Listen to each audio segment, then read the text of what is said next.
वह हर रात ओम नमः शिवाय का जाप करता था और एक रात कुछ ऐसा हुआ कि उसकी जिंदगी हमेशा के लिए बदल गई। नमस्कार मित्रों, हर हर महादेव। आप सभी का एक बार फिर से हमारे चैनल पर स्वागत है। अगर आप महादेव जी को मानते हैं तो इस वीडियो को पूरा देखें, अन्यथा आप अभी स्किप करके जा सकते हैं। एक समय की बात है, शिवम एक आम इंसान था।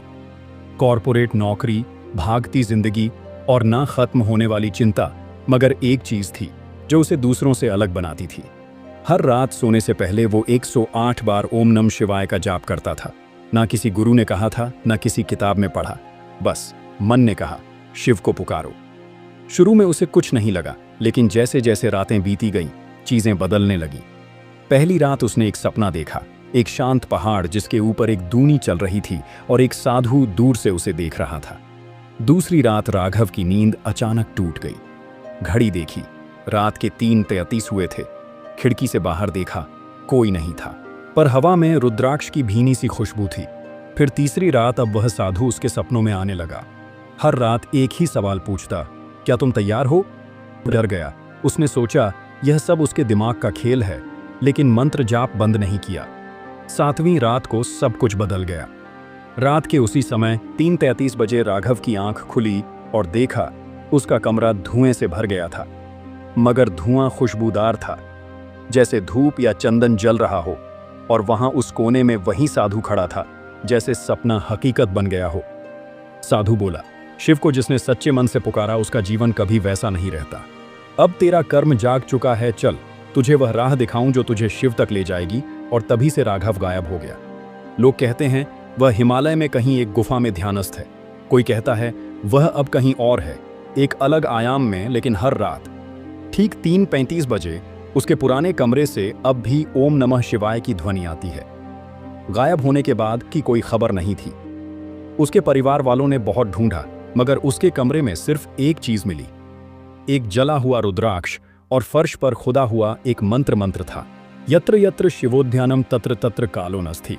इसका अर्थ है जहां शिव का ध्यान होता है वह काल का अस्तित्व नहीं रहता। उधर शिवम अब्बू साधु के साथ हिमालय की एक प्राचीन गुफा में पहुंच चुका था। वह गुफा साधारण नहीं थी, वह गुप्त कैलाश थी, एक ऐसा स्थान जो केवल सच्चे साधकों को ही दिखाई देता है। वहां समय नहीं चलता, भूख प्यास नहीं लगती, बस शिव की उपस्थिति हर दिशा में गूंजती रहती है। साधु ने बताया, मैं कोई साधारण साधु नहीं, मैं नंदी हूं, शिव का वाहन और उनका प्रथम सेवक। तुम्हारे वर्षों के जाप ने तुम्हें इस योग्य बना दिया कि तुम शिवलोक की यात्रा कर सको।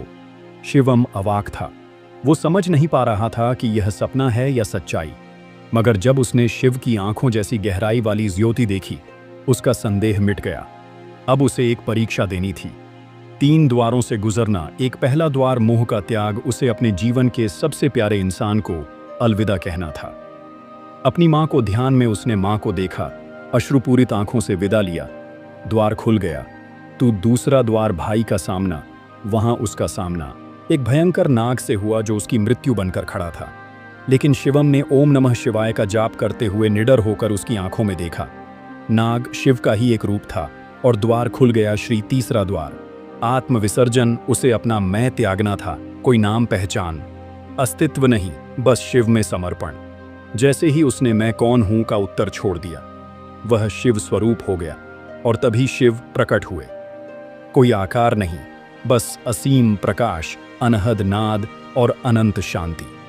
शिव बोले, अब तू केवल शिवम नहीं, तू मेरा अंश है।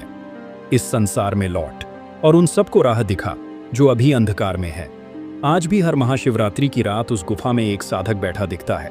कहते हैं वह राघव है या फिर शिव का ही कोई रूप। मित्रों, कहते हैं कि जो सच्चे शिव भक्त होते हैं वह सब मोहमाया छोड़कर शिव में विलीन हो जाता है। अगर आप भी सच्चे भक्त हैं तो कमेंट में हर हर महादेव जरूर लिखें। धन्यवाद।